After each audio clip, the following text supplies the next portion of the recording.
Assalamualaikum viewers. Today we are going to start Tribune opinion, namely from dream to reality, the ambitious IMEC project. यानी कि एक ख्वाब से reality की जानिब रवा दवा है यूएसए भी। जिस तरह से चाइना जो है वो ब्लॉग बनाते हुए दिखाई दे रहा है एशिया के अंदर खसूसी तौर पर, तो इसी तरह से यूएस भी पूरी कोशिश कर रहा है कि किसी ना किसी तरह से वो वेस्टर्न को ईस्टर्न ब्लॉक तक जो है वो एक्सटेंड करे। और एम्बिशियस है वो आईएमईसी प्रोजेक्ट के थ्रू। आईएमईसी की full form India middle east Europe economic corridor है। ठीक है, इस कॉरिडोर के जरिए से वो इनको आपस में जोड़ना चाह रहा है। अ decade later, the US has again taken a significant step towards a better future for South Asia by announcing IMEC। ठीक है, डिकेड लेटर जो है यूएस ने दोबारा से सिग्निफिकेंट स्टेप फॉरवर्ड किया है बेहतरीन फ्यूचर के लिए साउथ एशिया के, और उसने अनाउंस किया आईएमईसी को, India middle east Europe economic corridor को। हम इसको स्टार्ट करते हैं। In 2011, the then US Secretary of State Hillary Clinton, while addressing in Chennai, India, announced the new Silk Road initiative aimed to integrate Afghanistan with Europe via Central Asia to boost trade and economic development। 2011 में जब US secretary of state थे Hillary Clinton, ठीक है, उन्होंने address किया था चेन्नई में, India के साथ अनाउंस किया था उन्होंने न्यू सिल्क रोड इनिशिएटिव को। उनका एम क्या था कि इंटीग्रेट किया जाए अफगानिस्तान को यूरोप के साथ, किसके थ्रू, सेंट्रल एशिया के थ्रू, ताकि बूस्ट अप किया जा सके तिजारत को, ट्रेड को और इकोनॉमिक डेवलपमेंट की जा सके। This was the US immediate response to China's BRI. ठीक है, इमीडिएट होता है फौरी तौर पर, तो ये यूएस का फौरी रिस्पांस था चाइना की ब्री के towards. Around the same time the US also sponsored two energy project CASA 1000 and Turkmenistan Afghanistan Pakistan India pipeline, जो कि टॉपिक कहलाती है, with the potential to change the regional economy. ठीक है, अब इसके सेम टाइम पे हमें देखने को मिला एक तरफ कासा 1000 प्रोजेक्ट यूएस का स्पॉन्सर्ड किया था एनर्जी प्रोजेक्ट, और दूसरी तरफ हमें टॉपिक भी देखने को मिला था जो कि पोटेंशियल था, चेंज कर रहा था रीजनल इकोनॉमी को। ठीक है, दोनों आपस में हमें आमने सामने नजर आए, यूएस और China. But the new silk road initiative never got off the ground and CASA 1000 and TAPI were never completed. लेकिन जो न्यू सिल्क रोड इनिशिएटिव था वो उस तरह से ग्राउंड के तौर पे उसको देखा जाए, ग्राउंड रियलिटी देखी जाए, तो उस तरीके से मतलब उसने क्लियर नहीं किया, अपनी चीज को अचीव नहीं किया। ठीक है, इनिशिएटिव था उसका, और कासा 1000 और जो टॉपिक थे वर नेवर कंप्लीटेड, वो भी नहीं कंप्लीट हुए। All three projects were announced to relegate China's rising influence in Central Asia and Afghanistan. ये तीनों जो प्रोजेक्ट थे वो रेलीगेट करने के लिए थे चाइना के राइजिंग इन्फ्लुएंस को सेंट्रल एशिया और अफगानिस्तान में। After almost a decade, the US has again taken a significant step toward a better future for South Asia by announcing India Middle East Europe Economic Corridor during the G20 Summit 2023 in New Delhi। ठीक है, almost decade के बाद भी हम देखें तो US ने दोबारा से एक सिग्निफिकेंट स्टेप उठाया है फ्यूचर के लिए साउथ एशिया की। उसने अनाउंस किया India middle east Europe economic corridor IMEC को। कौन सी समिट में? G20 की समिट जो 2023 में न्यू दिल्ली में हुई। This project promises road, railway, internet and energy connectivity between the South Asia and Europe through the Middle East। ठीक है, इसमें ये promises किए गए कि road, railway, internet, energy connectivity की जाएगी साउथ एशिया की यूरोप के थ्रू मिडल ईस्ट के साथ।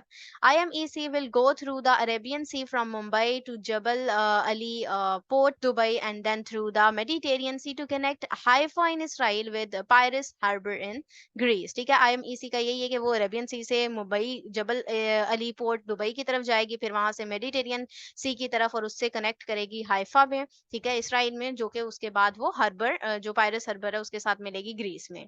This initiative also pertains to India's vision of connect India to initiative जो है, जो मुतलका आपको नजर आ रहा है, ठीक है, तो इसका यही है कि इंडिया का वीएन था कनेक्ट करे वो इंडिया कनेक्ट हो यूरोप के साथ। इन द पास्ट, अगर पास्ट में हम देखें तो India plan to connect its trade with Europe. India यही प्लान कर रहा था कि वो अपनी ट्रेड करे यूरोप के साथ through the south north corridor via Iran. South north corridor जो है उसके जरिए से ईरान की तरफ वो अपनी ट्रेड को लेकर जाए, रशिया एंड ऑनवर्ड, उसके बाद रशिया और फिर उससे ऑनवर्ड जो है वो अपना फैलाव जो है वो फैलाई। India had a dry test of the project with dispatch of we to Afghanistan. India ने ड्राई टेस्ट भी देखने को मिला हमें, किया उसने, जो कि डिस्पैच किया था उसने वीट को अफगानिस्तान में। However, ताहम the US announcement of the Indo-US strategic partnership in Feb 2020 and the Ukraine war was changed the situation of for New Delhi, and its strategic excitement over North-South corridor died down. ठीक है जी, ताहम जो US की announcement थी Indo US strategic partnership में, जो कि 2020 फरवरी में हमें देखने को मिली, लेकिन जो यूक्रेन वॉर थी उसने सिचुएशन को तब्दील कर दिया। न्यू दिल्ली के लिए उसकी जो एक्साइटमेंट थी ना, न्यू दिल्ली की नॉर्थ साउथ कॉरिडोर की तरफ के वो एक्सपेंड करेगा इस तरीके से, तो वो डाई डाउन हो गई। Now the US has offered India connectivity to Europe through IMEC. अब यूएस ऑफर कर रहा है इंडिया को कनेक्टिविटी यूरोप के साथ, किसके जरिए से? आईएमईसी के जरिए से, India middle east Europe economic corridor के जरिए से। Linking the UAE with Saudi Arabia, Jordan, Israel with heavy traffic road connectivity and railway tracks will make this project viable and operational। तो लिंकिंग जो हमें नजर आ रही है सऊदी अरब के साथ, जॉर्डन, इसराइल के साथ, यूएई की, ठीक है, ये ट्रैफिक रोड के बावजूद साथ साथ ये कनेक्टिविटी जो हमें नजर आ रही है, रेलवे ट्रैक्स नजर आ रहे हैं, ठीक है, ये मजीद जो है वायबल बनाएगी, ऑपरेशनल बनाएगी इस प्रोजेक्ट को। हाउएवर, ताहम connectivity of energy cabling between Mumbai and Dubai and then Haifa with Greece is technically not so simple. ये जो कनेक्टिविटी इन्होंने बताई है, जो कनेक्टिंग एनर्जी केबल इन्होंने बताया है कि मुंबई से दुबई और फिर हाइफा और फिर ग्रीस के साथ मिलेगी, तो ये टेक्निकली बहुत सिंपल नहीं है। IMEC sets the same targets as Connect India to Europe, like generating economic growth through new investment and creating quality jobs। इसके भी यानी IMEC के जो गोल्स हैं, जो सेट्स हैं, वो यही है कि टारगेट उसका यही है कि कनेक्ट करे इंडिया को यूरोप के साथ, किसके थ्रू? जनरेट करके, इकोनॉमिक ग्रोथ को जनरेट करके, नई इन्वेस्टमेंट करके और नई क्वालिटी जॉब्स को वहां पर क्रिएट करके। Connecting two continents to commercial hubs and facilitating development and export of clean energy। दो कॉन्टिनेंट को कनेक्ट करना कमर्शियल हब्स के जरिए से और फैसिलिटेट करना, डेवलपमेंट करना और एक्सपोर्ट जो है वो करना क्लीन एनर्जी को। Supporting exciting trade and manufacturing synergies and strengthening food security and supply chains। ठीक है, सपोर्ट किया जाए इसके जरिए से एग्जिस्टिंग जो ट्रेड है उसको, और मैन्युफैक्चरिंग की जाए सिनर्जीज की, ठीक है, सिनर्जीज यानी कि हम आहंगी पैदा की जाए, स्ट्रेंथन किया जाए फूड सिक्योरिटी को और सप्लाई चेन्स को। And linking energy grids and telecommunication lines through undersea cables for expanding reliable access to electricity. Link किया जाए एनर्जी ग्रिड्स और टेलीकम्युनिकेशन लाइंस को अंडर सी केबल्स, ठीक है, एक्सपेंड करने के लिए रिलायबल एक्सेस टू इलेक्ट्रिसिटी, ताकि इलेक्ट्रिसिटी के एक रिलायबल जो एक्सेस है वो मिल सके।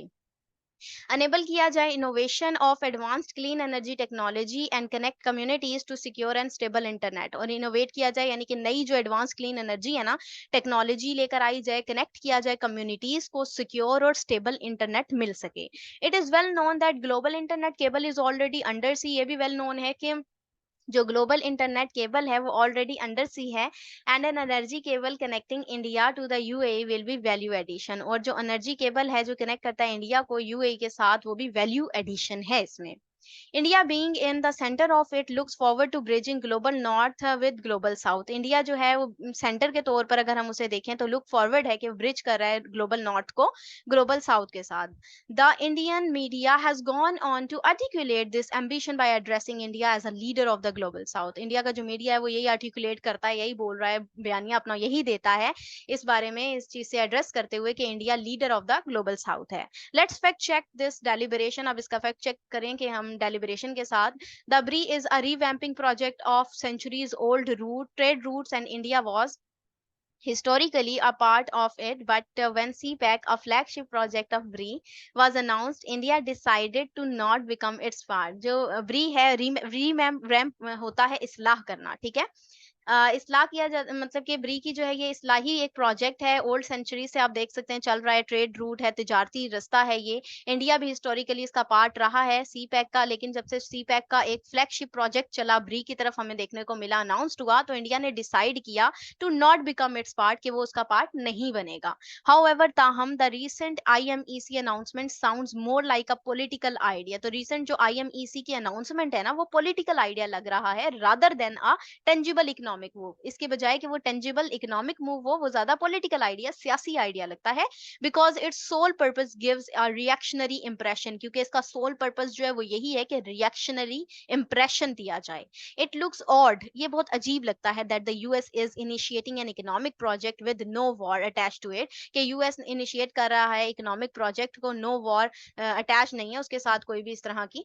But if this project gets materialize, लेकिन अगर इस प्रोजेक्ट को मटेरियलाइज कर दिया जाए, which is highly unlikely, its fruit can be enjoyed in the entire region और इवन रीजन। ठीक है, तो इसके जो फ्रूट्स हैं, जो फल हैं, जो फायदे हैं, वो मिलेंगे, वो एंजॉय करेगा पूरा रीजन। ठीक है, ना सिर्फ तमाम रीजन बल्कि जो है हर तरफ से इसको फायदा ही फायदा नजर आएगा। The US policy shift from hegemonic war ventures to Chinese style win win cooperation must be appreciated. जो यूएस की पॉलिसी शिफ्ट है, जो हेजमोनिक वॉर से जो है वो कहाँ चली गई है, चाइना के स्टाइल में विन विन कॉपरेशन वाली विन विन सिचुएशन की तरफ चल गई है, जिससे सबको फायदा होगा। तो ये मस्ट बी अप्रिशिएटेड है, उसकी तारीफ के काबिल है, उसको तारीफ किया जाना चाहिए। But that also triggers, triggers होता है मुतहरिक करना, ठीक है, मूवमेंट में ले आना। The same question the west is asking as regards Chinese economic initiative, लेकिन यहाँ पर एक मुतहरिक करे क्वेश्चन को, सेम क्वेश्चन को, कि जो वेस्ट है जो पूछ रहा है चाइनीज इकोनॉमिक इनिशिएटिव के regarding question, China is creating economic hegemony and is a 21st century colonizer। China जो है इकोनॉमिक जो कर रहा है, क्रिएटिविटी कर रहा है, हेजमनी कायम कर रहा है इकोनॉमिकली, और 21st सेंचुरी का कॉलोनाइजर बन गया है। As a matter of fact, अगर हकीकत के नजर से देखा जाए तो China's entire history has no single incident of colonization का, चाइना की कोई भी हिस्ट्री के अंदर तारीख में कॉलोनाइजेशन का इंसिडेंट नहीं रहा। कंट्रेरी इसके बरक्स टू द वेस्ट, अगर वेस्ट को देखा जाए, where colonization is so deeply rooted, जहां पर हमें कॉलोनाइजेशन की बहुत सी जड़ें नजर आती हैं, that it has become an organic design for their policy formation। तो ये एक organic design लगता है policy formation के लिए। So if China is colonizing Asia and Africa with BRIC, ठीक है, अगर चाइना जो है वो colonize कर रहा है एशिया को अफ्रीका BRIC के साथ, ठीक है, will IMEC also be a US colonization project? तो जो IMEC है, यानी कि India middle east Europe economic corridor है, तो वो भी यूएस की colonization project है। ये क्वेश्चन कर रहे हैं यहाँ पर राइटर, वो भी तो हो सकता है। If the answer is no, अगर जवाब नफी में है, नहीं में है, then the US is no less than 20 years late. तो यूएस जो है वो इससे कम नहीं कि 20 साल लेट है, and China has up 20+ years head start. तो चाइना जो है वो 20 साल पहले ही इसका स्टार्ट कर चुका है, हेड स्टार्ट है वो। ठीक है, तो आप देख सकते हैं कि इसका जो है वो कितना फायदा होगा ईस्टर्न ब्लॉक को या वेस्टर्न ब्लॉक को और बाकी तमाम रीजन को। एक कनेक्टिविटी के जरिए, ग्लोबलाइजेशन के जरिए से फायदे भी हैं, नुकसानात भी हैं, और आईआर के पॉइंट ऑफ व्यू से, करंट अफेयर के पॉइंट ऑफ व्यू से, इवन पाकिस्तान अफेयर के पॉइंट ऑफ व्यू से भी बहुत ज्यादा इंपॉर्टेंट है। और ये था इसका एनालिसिस। अगर आप लोगों को ये पसंद आया है तो काइंडली इसको लाइक कीजिएगा, शेयर कीजिएगा। Thank you very much. Allah Hafiz.